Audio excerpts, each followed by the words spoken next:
This is Build It Baby, the show for big ideas, brave pivots, and bold next chapters. So let's do it. Let's build it, baby.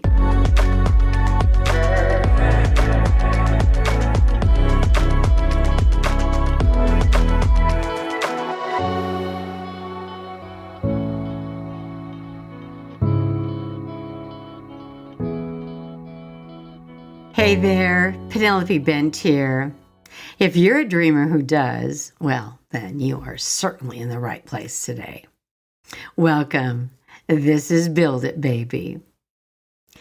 And today I'd like to talk about something that may not look dangerous, but quietly is destroying more dreams, businesses, careers, and creative lives than failure ever could. And that's distraction. And let me tell you something. When you have lived and built as long as I have, boy, you really have a front row seat as to what works in creating a great life, business, or career, and sure as hell what does not work. I could write a definite book on what does not work. So think about this for a sec. Who on earth would not want to build something great? I mean, I think by nature, we all want to build something great, right? I mean, I know you do, or you wouldn't probably be here if you didn't want to. And I wouldn't be here if I didn't want you to. So I'm trying to, pave or straighten a little, wobbly or wiggly path for you so that you can build easier. And these are the things that I've experienced, that I see, especially, today. Things are a little different. Everything is always evolving. But I want you to think about this for a sec. Here you are, the minute you take your first breath. You're given this amazing opportunity, this thing called life. And man, I so dig it.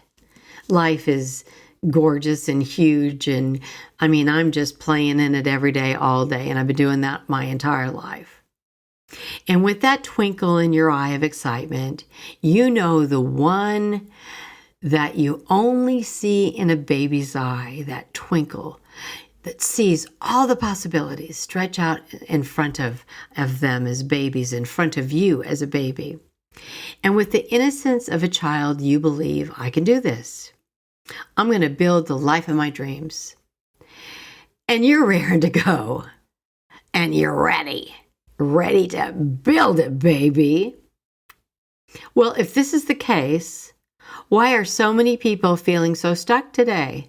They're miserable. They're unhappy. They're overwhelmed that they settle. They don't even try, or after a short period of time, they just frickin' quit. It's a great question, right? What's going on? Why is this going on? So this is what I think is really happening. First of all, I really, absolutely, 100% believe that most people don't quit. If they desire something, they will do their very best to try to obtain it. I think by nature, we will find a way to build what we're looking for, to get the goodies that we're looking for in this lifetime. But I do believe that they are incredibly distracted. I think people have become distracted from what they said really mattered. I think we're distracted from what we started. People are distracted from that voice originally that told them, this build is yours, baby. This one's yours. Remember those moments when you went, well, yeah, I got it. That's mine. And here's the real bitch. The hardest piece of it in my mind. Distraction doesn't feel wrong. It feels, I'm just busy. I'm being productive. I'm looking at my social media, trying to think about, what I want to post. It feels like you're doing something. Distraction always has this amazing disguise of, oh yeah, I'm getting it done, baby. Today I'm making it happen. But here's my share. Building anything meaningful I don't care whether it's a business, a career, a body of work. Ultimately, obviously, it's your life. It requires something that distraction erodes every single day. And that is your presence, staying with your build, being involved in your build, being aware of your build. So how do we do that when distractions are as powerful as they are right now? We're come on, guys. We are living in the most distracted era in human history. You have notifications. Your phone's freaking going nuts all day long. You've got messages coming in. You have your news feeds coming in on your computer or your iPad or your phone. You've got the news cycles. You have other people's urgencies. You're looking at other people's success. You've got other people's opinions that you're considering. And truly, none of these things are inherently bad. But here's the piece that I'm hoping that you get. When everything has equal access to you, nothing gets the devotion it needs to grow. Let me say that again. When everything gets equal access to you, nothing gets the devotion. Nothing gets your focus. Nothing gets the required intention that you need to have to build anything, to help something, to make something grow, because you're off in la la land with looking at, what someone else has been doing or what their opinion is or what's going on in the world. And what happens is distraction fragments your energy. It blows it up into a bunch, into tiny little pieces. And these tiny little fragmented energy pieces, you can't build anything successfully with that type of broken energy. It's kind of got that stop and go. It's like you're trying to mow the frickin' lawn and the lawnmower keeps quitting out. And you go, oh, hell, lawnmower just died. I'm going to go over here and sit down and have a beer. Kind of cool down. Try to figure out why the damn thing isn't working. Then you go back, you start it again. You do a few more passes, with the lawnmower. And then, oh, hell, it hits a ditch. And you're thinking to yourself, oh, gosh, I got to get the clippers out. And I think I'll trim around that tree base, before I move on. And the more we go even deeper, and here's the real scary part about distraction. It's not always external. It's not always with the lawnmower and you're mowing the lawn. That was my example. Sometimes it's very internal. And here's the name of it. It's called avoidance. And it's very freaking clever. There's nothing better than avoidance. I mean, oh God, I could totally understand avoidance. I don't really want to make that phone call because what if they say no? And I don't really want to throw it out there today because, oh my gosh, maybe it's not finished yet. Are you over-researching? Avoidance is over-planning. It's reworking things that are already good enough. And this is the best one. Starting something new instead of finishing what matters. I am so known for this.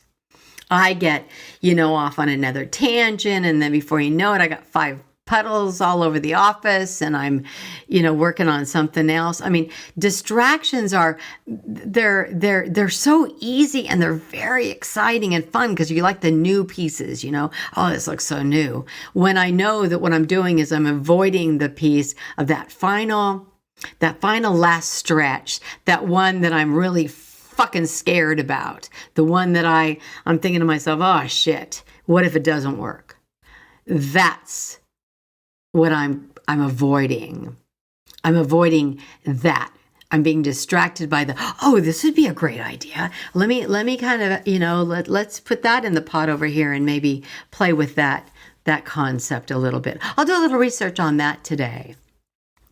And in my heart and in the back of my mind, I know exactly what I'm doing. I've been doing this long enough that I know, okay, you are so full of it, girlfriend. You got to get back to it. You got to suck it up, and you've got to eliminate whatever your fear issue is, and you've got to finish the final task to bring this offer to marketplace. Distractions often show up when you're standing close to that momentum, when you're so close to the goal, to your build. And why? Because, hell, they're asking you to be seen. That's some scary shit. They're asking you to be consistent. Now, I can do that really well. I am very consistent. But they're also asking you to be, to tolerate discomfort. I'm uncomfortable. I'm nervous. What if this sucker doesn't fly? What if the offer makes, am I charging too much? Am I not charging enough? Are they going to get the new idea? Because I'm always into new concepts, or trying to do something old a new way and make it more exciting. And distractions, boy, they'll let you escape. You don't have to think about it. You don't have to hit that final button, make that final decision. Yeah, this is it. This is what we're going to go with. But that's only temporary. You can only escape so long. Tomorrow morning, it'll still be in your face. And if you're anything like me, you've chewed on this shit all night long in your sleep. You're so mad at yourself for not pulling the trigger when you should have. And know that you're procrastinating because you're scared. And then you go back to being, 2 years old with your blankie, trying to figure out, how I'm gonna finally, be okay with it. We're gonna do it.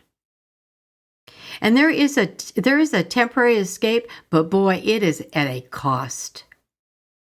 And here's what it'll steal from you. It'll steal your momentum. It'll steal your confidence. It'll steal your self-trust. It'll steal the depth of your creativity. And the real pisser is it will steal the emotional safety, that confidence that you emotionally can give yourself when you know that you're on a roll and you're going to complete the project. And maybe most subtly, the thing it steals, the moment you look up and you think, okay, where was I? Does that mean now you're losing that momentum, that confidence that it was good enough? Or do I have to start over? Do I have to look at the offer again? And here's an interesting story. My husband's an artist. And when we, downsized from our home in Marin County several years ago, he had to figure out, okay, now where's he going to paint these gigantic canvases? And so we don't have enough space now, nor would we want it, more square footage to clean, to have his own, gigantic studio. And he likes to be around his music and, out with the great view and that type of thing. So he sets up his art every day. He brings he leaves the easel out. It was great because we can look at the painting as it goes through the process and, have cocktails in the evening and kind of discuss, okay, well, what do you think about this angle? And you think I, should wrap this around the sides and so, being a photographer for so many years, I love the whole visual thing. But one thing that was interesting is that when he brings everything out in the morning, lays, a cloth down and moves his easel to where he likes the natural light and so on. He has a little box of all the paints that he likes to use that day. And he's got his particular brushes that he's going to use. And he sets everything up and does his thing. And when he's done, he folds everything up. He puts washes the brushes, puts the paints back in the right now in the guest room. Kind of puts everything hidden in the guest room there, which is close to where he likes to paint. But what is so important about that is that for him, he always says, it's really hard to start from zero and say to myself, where was I here? What were the paints that I was using? So he always sets those up every day in the same exact manner and then puts them back in the same exact location so that he knows every day, every moment, every morning, or when he's ready to do his thing again, where he was. He doesn't need to try to research again. What colors was I using? How did I mix that last piece? He knows every day exactly where he was. And I'm telling you, it makes such a difference in time and frustration in getting the end product. Now, and here's the interesting thing about we're talking about distraction, but I've watched this last painting. This has taken 2 years. So I've watched this sucker evolve for 2 years. And that process of knowing where he was every single day brought that thing to the most amazing conclusion. I mean, it was almost a bittersweet ending. It was like, oh, wow, it's done. I mean, we won't see it every single day out here. We won't be able to discuss it again. It was completed. The build was completed. And honestly, it was fantastic. His work had gone to another level. It was very exciting watching someone take it from the ground up and go through that whole process of, oh my gosh, can I do it again? And so I think that watching his focus on not being distracted, putting things back exactly where they were, it was the fact that it didn't take him off his game. And it was so physical, it was so in our reality. It was a system. It was a design. It was the way he made the plan and the way he did the build. And it ended up absolutely fantastic. So I think you have to think about every time you interrupt yourself, you send a message to yourself. Could the message be, I don't want this enough to stay with it? It's not that serious. The idea wasn't that great anyway. I'm not really feeling up to it today. I think I'll go, take a nap or, go take the dog to the groomer. And over time, I think that those messages compound. Not because you're weak, but because you've been allowing yourself to abandon your focus. Abandon what really mattered to you when you set out to build the damn thing. Focus isn't a discipline. I think people think focus is a discipline. It isn't a discipline. Focus is a design. It is how you have designed your workspace, how you have designed the way you want to build your life if your business or your career is part of that. And I don't think focus is about willpower. I think focus is about the design. I think it's the same as discipline. It's about the requirements. Builders who succeed don't have fewer distractions. They just have a clearer vision and they design their days around it. They decide in advance, and this is huge, what their working hours are and what and who gets access to me when I'm creating, where my intention lives. Focus isn't something you force. Focus is something you protect. And let me tell you something I thought was really interesting. I don't think you can think your way out of distractions. I think you must structure your way out of distractions. And this process isn't about doing more. It's about doing less on purpose.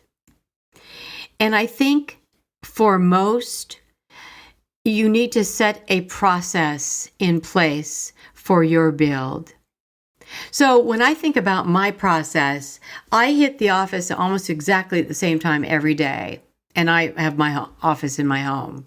So my husband's out in the front with his art. I'm in the back in my office. I hit it about 8:30 every morning.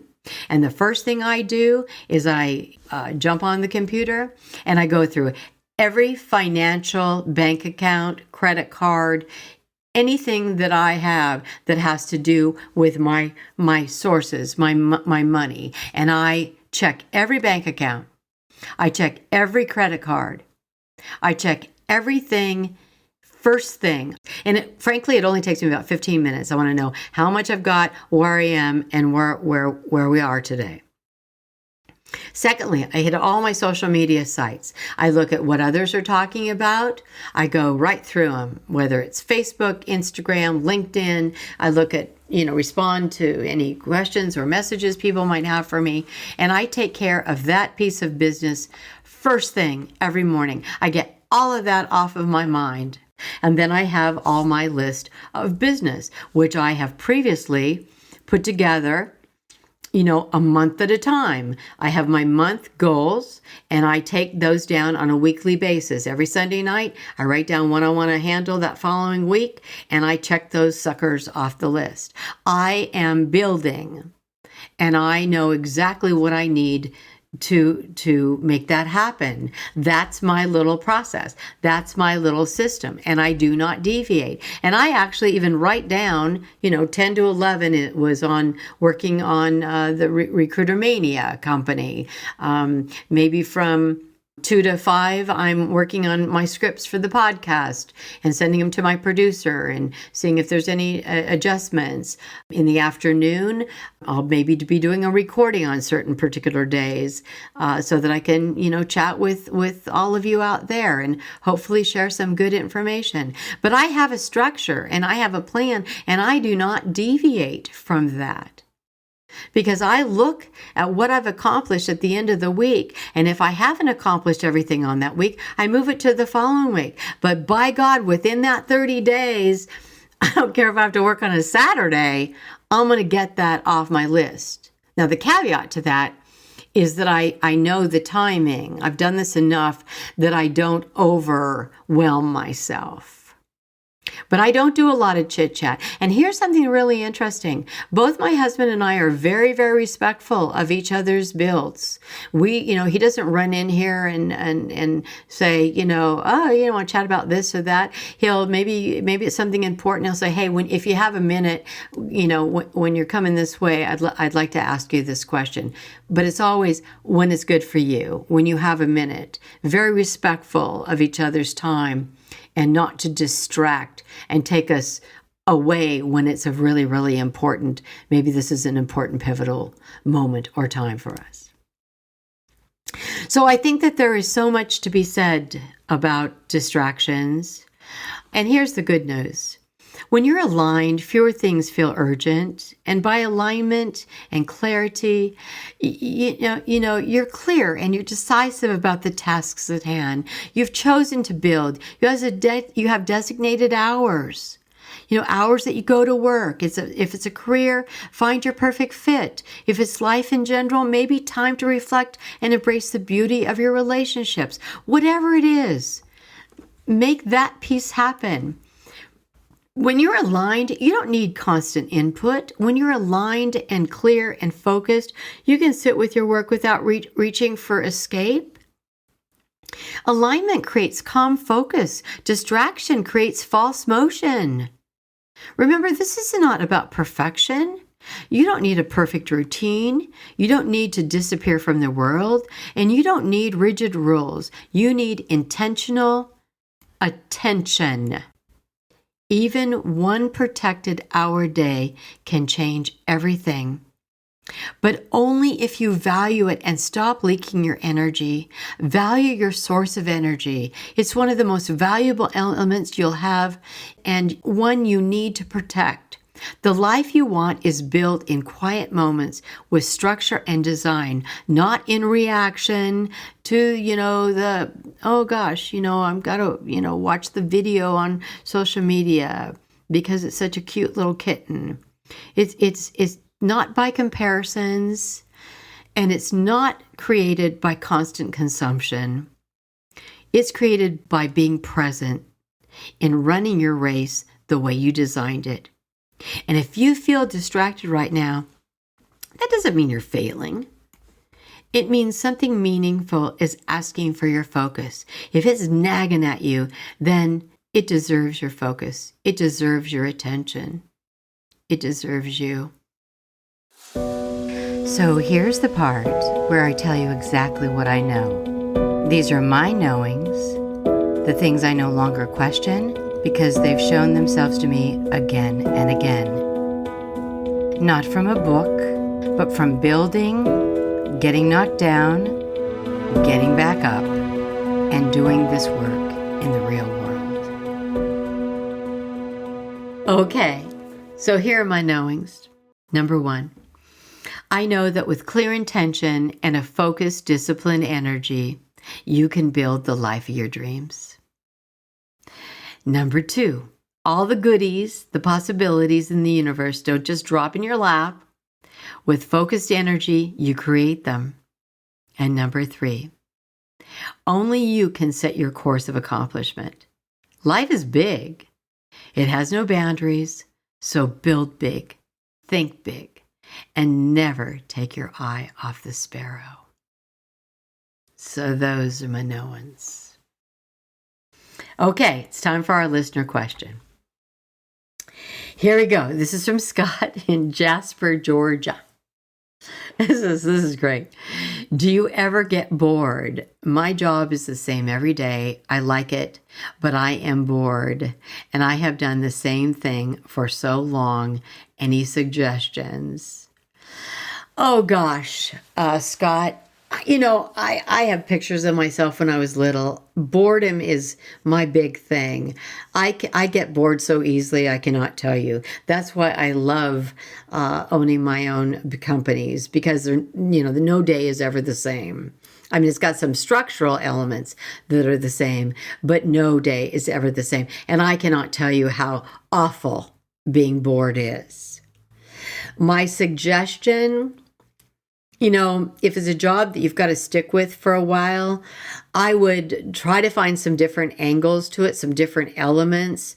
Try looking at maybe the way your process is and mixing it up a little bit, doing it a little differently, maybe out of the box, maybe thinking about that, because I don't think there's anything worse than feeling like you could do this with your eyes closed. See about maybe taking on more responsibility with the job. Maybe now is the perfect time to create a side hustle. You sure as hell won't be bored then, because, you can do your job and yet you can start creating something that might be some nice revenue on the side for you and your family. Yeah, I was born bored, and that is why I think I am such a busy little creature, because I can't stand that. I just, oh God, we got to find something here to do. I remember my mother saying, well, if you're bored, you can go clean your room. And oh no, I don't think so. But I did. But I totally get it. It's an energy drain, to be really honest with you. Boredom just kicks you in the ass. It just makes you just not want to even, oh my God, I don't want to get out of bed because I hate this so much, because I'm just so bored with it all. Bored with the people. I'm bored with everything. So you've got to find something that stimulates you, not distracts you, but stimulates you, and start adding that piece into your life. I think that would probably do it. But no, I don't get bored, because I remember struggling with that as a child, and so my life is sure as hell far from being bored. We got a lot going on here, so I'm having a lot of fun, and fun is never boring. So Scott, I wish you the best there, and yeah, keep going and start adding some more creative pieces maybe to your plate, and that'll start getting your juices flowing again. Thanks a lot for the question. Well, it's that time. Thank you for joining me on today's episode of Build It, Baby. And I'll leave you with this one thought. Distraction's not your enemy, but unprotected attention is. Build boundaries. Learn to build focus. And by God, build deliberately. And above all, build what matters to you.